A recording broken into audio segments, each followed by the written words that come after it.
నేను కొంచెం సుదీర్ఘంగా ఈరోజు ఇంట్రో ఇచ్చాను, మామూలుగా ఎప్పుడు చెప్పని ఇంట్రో. బట్ దీనికి సంబంధించి మనం మాట్లాడుతున్న అంశాల అన్నిటిపైన ప్రేక్షకులకు అటెన్షన్ ఉండాలని నేను ముందుగా టీజర్ ఇచ్చాను.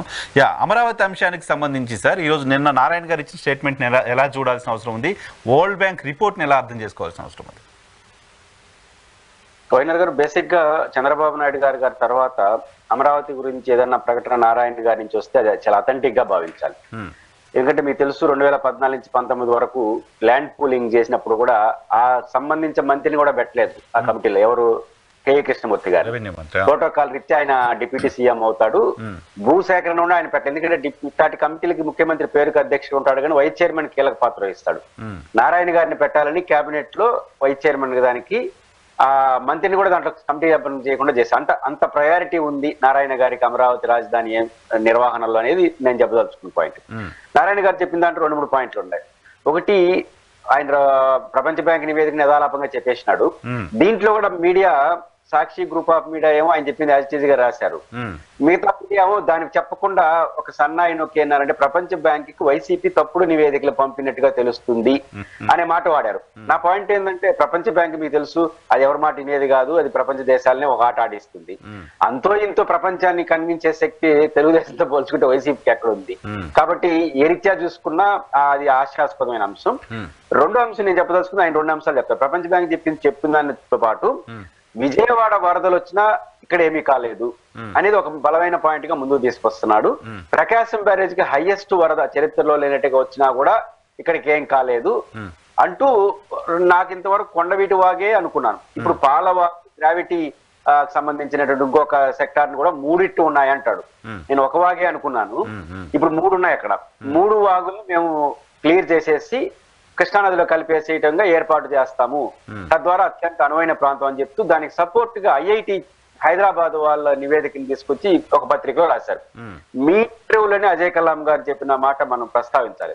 ఆయన ఏమంటాడు, అక్కడ నిర్మాణాలకు పనికిరాదంటే అర్థం మనం గోదావరిలో ప్రాజెక్టు కడుతున్నాం, మనం పోలవరం ప్రాజెక్టు ఆడ కడుతున్నాం, గోదావరి నదిలో కడుతున్నాం. ఎక్కడ కట్టచ్చు, అది పెద్ద అసాధ్యమేం కాదు. లోపలికి ఎంత లోపలికి వెళ్ళాలని పట్టు కోసం ఆ మంగళగిరి ఏరియాలో 20 అడుగుల పట్టు వస్తే ఇది 40 అడుగులు 50 అడుగులు పోవాలి. అంత కాస్ట్ ఆఫ్ ఇది పెరిగిపోతుంది. అది ఇంపార్టెంట్. పోతాము కాస్ట్ లో కంటే పోయొచ్చి నిర్మాణాలు చేయొచ్చు, అంత ఎదిరితాల్సిన అవసరం ఏముందనేది మస్ట్ పాయింట్.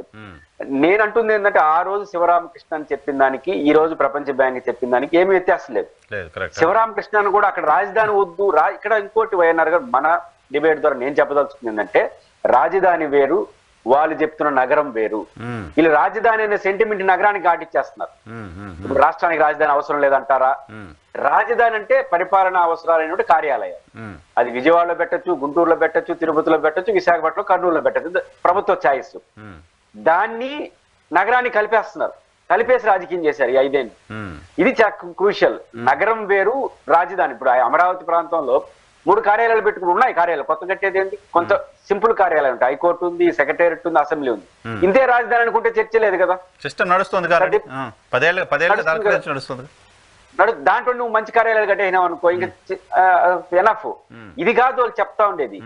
వాళ్ళు అక్కడ మహానగరం నిర్మిస్తాము, అదే రాష్ట్రానికి ఆర్థిక రాజకీయ ఉపాధి కేంద్రంగా మారిపోతుందనే మహానగర నిర్మాణం అంటున్నారు. అది అభ్యంతరకరం, అది సాధ్యం కాదు అంటున్నాం. సెల్ఫ్ ఫైనాన్స్ సిటీ అంటున్నారు, సెల్ఫ్ ఫైనాన్స్ సిటీ నిర్మాణం జరుగుతుంది అంటున్నారు. ఇప్పుడు ఎందుకు కాదు? ఇప్పుడు సరే అక్కడ వరద వచ్చింది కాబట్టి కాదు అనే పాయింట్ అజయ్ కల్లం గారు నా ఇంటర్వ్యూలో చెప్పింది కూడా ఏంటంటే కాస్ట్ పెరుగుతుంది అని. ఇప్పుడు సముద్రంలో కూడా కట్టవచ్చు. దుబాయ్లో చాలా సిటీస్ కొన్ని సిటీ డెవలప్ చేశారు కదా సముద్రం పైన మొత్తం రాజధాని అంతా. సముద్రంలోని బ్రిడ్జ్లు కూడా కడుతున్నాం మనం కిలోమీటర్ల కొద్దీ. ఇక్కడ కూడా కట్టవచ్చు, కానీ కాస్ట్ పెరుగుతుంది అనేది ఆ పాయింట్. సో మిగతా చోట్ల చాలా చోట్ల వాటర్ బాడీస్లో రాజధానులు ఉన్నాయి కదా, ఇక్కడ మాత్రం ఉంటే దాన్ని అబ్జెక్షన్ చెప్పాల్సిన అవసరం ఏముంది? Point number 1. Point number 2, Sivaramakrishnan committee report రాజధానిగా అమరావతి ప్రాంతం ఉండాలని చంద్రబాబు నాయుడు గారు సర్కార్ నిర్ణయం తీసుకోవడానికంటే ముందే ఇచ్చింది. బట్ చంద్రబాబు నాయుడు గారు తీసుకున్న సర్కార్ నిర్ణయాన్ని అప్పుడు వైఎస్ఆర్ కాంగ్రెస్ పార్టీతో సహా అన్ని పార్టీలు అంగీకరించాయి. వైఎస్ఆర్ కాంగ్రెస్ పార్టీ అసెంబ్లీలో దాన్ని ఓకే చేసింది. సో ఇప్పుడు అక్కడ నీళ్ళు వస్తాయి, ఇంకోది వస్తాయి అని పొలిటికల్గా మాట్లాడడం రాజకీయ పార్టీల కన్వీనియంట్ పాలిటిక్స్ కాదు. రాజకీయ పార్టీ కన్వీనియంట్ పాలిటిక్స్ తో పాటు వైసీపీ అసెంబ్లీలో ఆమోదించింది ఏంటి? అమరావతిలో రాజధాని కాదు. అసెంబ్లీలో మళ్ళీ కావాలంటే మీరు ఆ వీడియో చూడండి. అసెంబ్లీలో జరిగిన చర్చ విజయవాడ చుట్టూ రాజధాని ఎంపిక. నువ్వు ఎక్కడ పెడతావో తెలియదు, ఎలాంటి నగరం పెడతావో చర్చ జరగలేదు. అసెంబ్లీలో జరిగిన చర్చల్లా ఓన్లీ ఒకటే, ఎక్కడ ఉండాలి రాజధాని అంటే విజయవాడ కేంద్రం చుట్టూ రాజధాని అన్నారు. ఎడన ఉండొచ్చు, అమరావతి ఒక రాజధాని ప్రాంతం, ఒక డిజైన్, అట్లాంటి చర్చ అసెంబ్లీలో జరగల. ఆ తర్వాత రాను అమరావతి అయ్యింది. అమరావతి పైన జగన్మోహన్ రెడ్డి గారు మనమేనయ్యా జమీందారుని ప్రోత్సహించే పద్ధతిలో ల్యాండ్ పూలింగ్ ఏంటని మాట్లాడినారు. సిపిఎం లాంటి పార్టీ వాళ్ళు ఆందోళన చేశారు. ఇవన్నీ జరిగిపోయినాయి. సరే, చరిత్రలో ఏమైనా జరగచ్చు, కానీ బేసిక్ పాయింట్ ఏంటంటే ఇప్పుడు చెన్నై, మహారాష్ట్రలో బాంబే, వీటిని ఉదాహరణగా చెప్తున్నారు. అది నిర్మాణాలు అయిపోయినాయి ఉన్నాయి. ఇప్పుడు మనం కొత్తగా వాటర్ బాడీ ఉంటే వరదలు వస్తాయి అని బుడమేరు తేల్చింది కదా. ఇప్పుడు బుడమేరు విజయవాడ మునిగిపోవడానికి బుడమేరే కదా కారణం. బుడమేరులో సగం ఆక్రమించుకుంటే విజయవాడ చాలా అతలాకుతలం అయిపోయింది. బుడమేరు వాగు లాంటిదే కదా కొండవీటి వాగు. దానితో పాటు పాలవాగు అంటున్నారు, గ్రావిటీ వాగు అంటున్నారు. ఈ 3 వాగులు కూడా ఉండి దానికి నేను అనడం కాదు, 750 కోట్ల రూపాయలతో ప్రీవియస్ తెలుగుదేశం ప్రభుత్వం లిఫ్ట్ స్కీమ్ పెట్టింది. ఎక్కడ అమరావతి ఏరియాలో లిఫ్ట్ అంటే వరద వస్తుందని తెలిసి వచ్చిన వరదను డైవర్ట్ చేయడం కోసం. అంటే నా పాయింట్ ఏంటంటే వరద వస్తుందని తెలిసి నగరానికి పోతామా? మనం నగరం నిర్మించేసిన తర్వాత వరద వస్తే ఎట్లా డైవర్ట్ చేయాలని సెకండ్ మానవ సహజమైన లక్షణం. నువ్వు వరద వస్తుందని ఊహించుకొని తెలిసి ఒక లిఫ్ట్ ఇరిగేషన్ పెట్టి అక్కడ ఒక నగరం నిర్మిస్తానడం అనేది ఏంటి దారుణం అనేది పాయింట్. ఇంతమంది కొండవీటి ఇప్పుడు అదేంటి మన ఏ వాగది విజయవాడ నగరాన్ని బుడమేరు ముంచేస్తే అది ప్లాన్ లేకుండా కట్టిన సిటీస్, దాని చుట్టూ ఎంక్రోచ్మెంట్స్ ఇవన్నీ జరిగాయి. బట్ ఇప్పుడు మనం కడుతున్న రాజధాని ప్రాంతం అమరావతి ప్రాంతం చాలా ప్లాన్డ్గా ఎక్కువ టెక్నాలజీ ఉంది. ఆ రోజుల్లో నగర నిర్మాణానికి ఇప్పుడున్న నిర్మాణానికి చాలా తేడాలు ఉన్నాయి. ఇది కొత్తగా ప్రభుత్వమే నిర్మిస్తున్న నగరం కాబట్టి మౌలిక సదుపాయాలు, డ్రైనేజ్ సిస్టమ్ మిగతాన్ని కూడా ప్రాపర్గా చేయడానికి సంబంధించిన అవకాశం ఉంటుంది కదా. వరదలు వచ్చినా మునిగిపోకుండా నిర్మాణం చేయడానికి సంబంధించిన టెక్నాలజీ, అటువంటి ఫెసిలిటీస్ ఇప్పుడు ఉన్నాయి కదా. బుడమేరు వాగులో 2 పాయింట్స్ ఉన్నాయి. ఒకటి, బుడమేరు వాగు కెపాసిటీ 10,000 క్యూసిక్లు, దాంట్లో హాఫ్ ఆక్రమించుకున్నారు. అది అన్ప్లాన్డ్ అంటాం మనం. ఇప్పుడు నువ్వేం ప్లాన్ అంటే దాంట్లో కడతా. ఇప్పుడు బుడమేరు 40,000 క్యూసిక్లు మారింది. ఇప్పుడు దాని ఒరిజినల్ కెపాసిటీ 10,000 క్యూసిక్లు అంటే అది 40 దాంట్లో సగం ఆక్రమించుకోవడం వల్ల మునకొచ్చింది. ఇప్పుడు 40,000 క్యూసిక్లు పెరిగింది. అది అబ్నార్మల్ సిచ్యువేషన్. ఇప్పుడు పెరగతానే ఉంది రాను. ఇప్పుడు 40,000 క్యూసిక్లు అంటే 2 లక్షల ఇండ్లు. అది ఏం ప్లాన్ కడతావు నువ్వు? ఎంత ప్లాన్ కట్టే నీళ్ళు వచ్చే ప్రాంతమే కదా. నువ్వు ప్లాన్ కంటే ఇప్పుడు అన్ప్లాన్డ్ గా మీరు నేను చిన్న ప్రాణాలతో కట్టుకునే ఇల్లు మునిగిపోవచ్చు, కొట్టుకోవచ్చు. ప్రభుత్వం ప్లాన్ గా చేస్తుంది కాబట్టి పటిష్టమైన నిర్మాణం చేయొచ్చు. నీళ్ళైతే వస్తుంది కదా. నువ్వు పటిష్టమైన నిర్మాణం చేసిన నీళ్ళు వస్తాయి. పటిష్టం లేని నిర్మాణం అయితే కొట్టుకోబోతుంది. పటిష్ట నిర్మిత ఆడనే ఉంటుంది. ఏమి ఆనందం అంటే నా పాయింట్ ఏంటంటే మనకు విస్తారమైన రాష్ట్రం ఉంది. నీకు విజయవాడ, నేనైతే రాయలసీమలో రాజధాని కావాలని కోరుకుంటా. సరే, ఎన్ఎఫ్ వదిలేద్దాము. ఆ పక్కన మంగళగిరిలో బాగుంది కదా, నాగార్జున యూనివర్సిటీ కొండ పక్కన ఉంది కదా. దానిగా మీరు అనుకున్న ప్రాంతం ఉంది కదా. నీకు సేఫ్ సైడ్ ప్రాంతం ఉన్నప్పుడు, వరద అవకాశం లేని ప్రాంతం నీ కళ్ళ ముందు ఉన్నప్పుడు నేను ఆన్నే కడతానని చెప్పడంలో లాజిక్ ఏంటి? ఇది మౌలికమైన ప్రశ్న. రెండోది ఏమంటున్నారు, ఉపాధి మరియు ముఖ్యంగా ఉద్యోగ అవకాశాలు ఇచ్చేటువంటి కింద ఆర్థిక రాజధాని, ఫైనాన్స్ ఇన్కమ్ ప్లస్ 2 రావాలని. దీనికి ఏంటి, పరిశ్రమలు రావాలి కదా వైఎన్ఆర్ గారు. ఇప్పుడు పరిశ్రమలు, విభజిత ఆంధ్రప్రదేశ్ ఎక్స్పీరియన్స్ 10 ఏళ్ళు. ఈ 10 ఏళ్ల కాలంలో పరిశ్రమలు ఎక్కడికి వచ్చినాయి? శ్రీ సిటీ మరియు విశాఖపట్నం కేంద్రం. శ్రీ సిటీలో అయితే 40-50 వేల కోట్ల పరిశ్రమలు వచ్చినాయి. ప్రత్యేక హోదా లేదు, ఏ ప్రయత్నం లేదు. అంటే పరిశ్రమలు ఎక్కడికి వస్తున్నాయి? రాయలసీమలోని శ్రీ సిటీ చుట్టూ తిరుగుతున్నాయి. విశాఖపట్నం ఎస్సీ చుట్టూ, రేపు ఏదైనా వస్తే కడపలో ఉన్నటువంటి కొప్పర్తి, లేకపోతే ఇంకోటి ఓర్వకల్. ఇప్పుడు కేంద్ర ప్రభుత్వం 2 పారిశ్రామిక గ్రీన్ సిటీలు యాక్సెప్ట్ చేసి దానికి 5,000 కోట్లు కేటాయిస్తాను. 2 ఎక్కడ ఉంది? అమరావతి ఎందుకు గ్రీన్ సిటీకి యాక్సెప్ట్ చేయలేదు? మీరు గ్రీన్ సిటీ కడతారన్నారుగా, ఆడ గ్రీన్ సిటీ ఎందుకు ఒప్పుకోలేదు? కొప్పర్తిని యాక్సెప్ట్ చేసింది 2,000 చిల్లర కోట్లు, ఓర్వకల్ యాక్సెప్ట్ చేసింది. గత ప్రభుత్వం గ్రీన్ సిటీతో మీరు పారిశ్రామిక ఉపాధి కేంద్రాలు అదే అంటున్నారు కదా. ఉపాధి అంటే ఇంకెట్ట వస్తుంది ఉపాధి? ఇట్లా పరిశ్రమలు రావాల్సిందే కదా, ఐటీ కేంద్రాలు. ప్రభుత్వం ప్రపోజల్ చేసింది, వాటికి ఇచ్చింది. బహుశా ఈ ప్రభుత్వం మళ్ళీ ప్రపోజల్ చేస్తాం అంటే ఇప్పుడు కాదు అట్లా కాదుగా. ఇప్పుడు ఈ అమరావతి రాజధాని ఈ ప్రాంతంగా ఉంటుందని గత ప్రభుత్వం నిర్ణయం తీసుకున్నప్పుడు దాదాపు 110కి పైగా కేంద్ర ప్రభుత్వ ఇన్స్టిట్యూషన్స్ అక్కడ బ్రాంచెస్ పెట్టుకోవడానికి, అక్కడ ఆఫీసులు ఓపెన్ చేయడానికి స్థలాలు అడిగాయి, అక్కడికి ముందుకు వచ్చాయి కదా.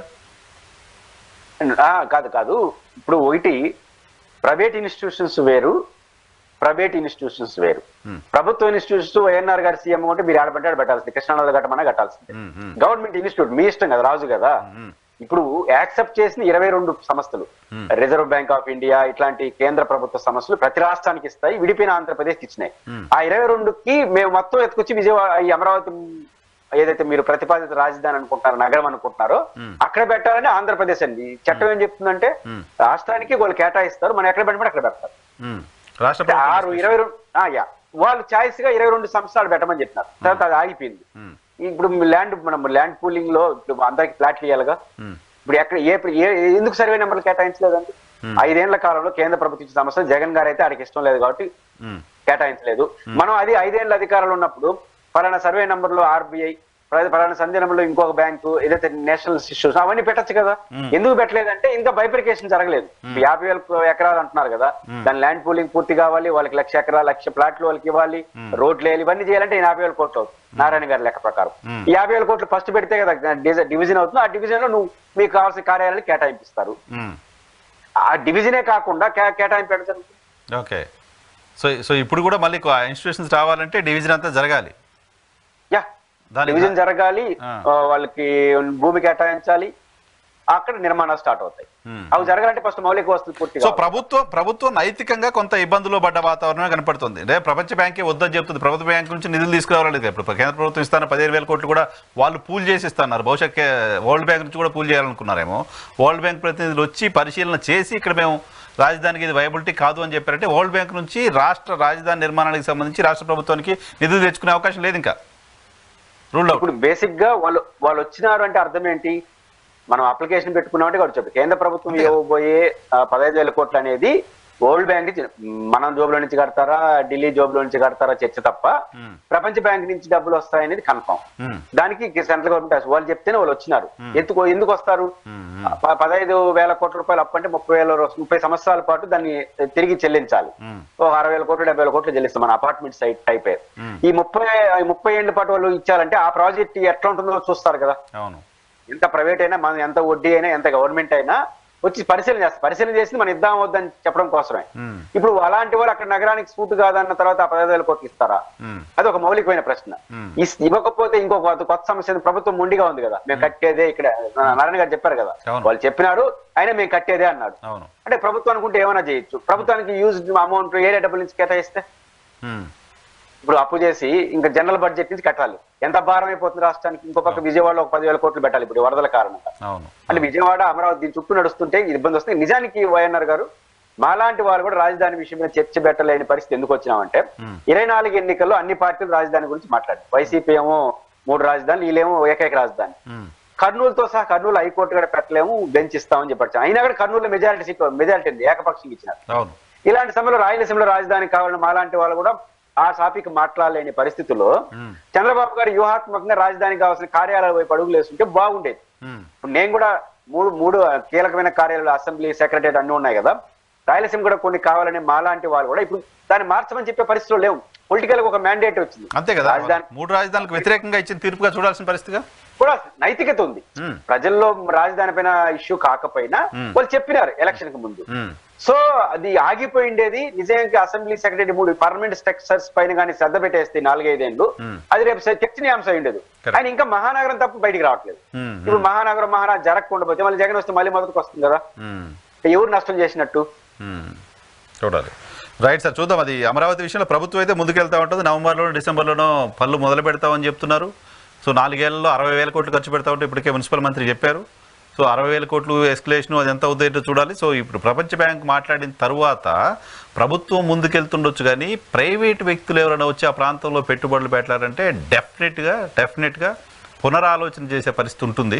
సో ప్రభుత్వం ఏ రకంగా వాళ్ళని కన్విన్స్ చేస్తుంది, ఎలా మీరు అన్నట్టుగా ప్రైవేట్ కంపెనీలు రావాలంటే శ్రీ సిటీకి వస్తే కానీ అమరావతికి వచ్చే ప్రయత్నం చేస్తాయా? అమరావతికి తీసుకురాగలుగుతారా? అమరావతికి ఏం చెప్పి తీసుకురాగలుగుతారు? ఎలా కన్విన్స్ చేయగలుగుతున్నారు? ఇవన్నీ పాయింట్ ఉంది. బట్ అక్కడ వాటర్ అవైలబిలిటీ, ఒక పాయింట్ అడిషనల్ చెప్పండి. మీరు చెప్పింది చాలా క్రూషియల్ పాయింట్. ఏ ఇంటర్నేషనల్ కంపెనీ అక్కడ రావాలంటే ప్రపంచ బ్యాంక్ నివేదిక అవుతారు. కరెక్ట్. ఇప్పుడు మన రాష్ట్రంలో మన సమస్యలు పెట్టుకోవచ్చు, కానీ ఇది క్రూషియల్. ప్రభుత్వం గమనించాలి. మీరు విదేశీ ప్రత్యక్ష పెట్టుబడులే మనకి ఇప్పుడు కోరుకుంటున్నాము. ఏ విదేశీ కంపెనీ, మల్టీనేషనల్ కంపెనీ రావాలో ప్రపంచ బ్యాంక్ ఏం చెప్పిందని చూడరా? గూగుల్ రావాలి, ఎట్లా వస్తారు? గూగుల్ రావాలి, అక్కడికి వస్తుందా? మైక్రోసాఫ్ట్ రావాలి, వస్తుందా? అదే ఎవరు రారు కదా. ఇండియన్ కంపెనీలు ఏమీ లేవు. ఇది చాలా క్రూషియల్ క్వశ్చన్. ఆంధ్రప్రదేశ్ ప్రభుత్వం మరి ఏదో చుట్టూ డ్యామ్ ఏదో కట్టాలని చెప్తున్నారు, చుట్టూ డ్యామ్ కట్టి లోపల సేఫ్ గా ఉంచాలనేది చెప్తున్నారు. అదేంటో చూడాలి, ఎలా కన్విన్స్ చేస్తారో ఏంటనే.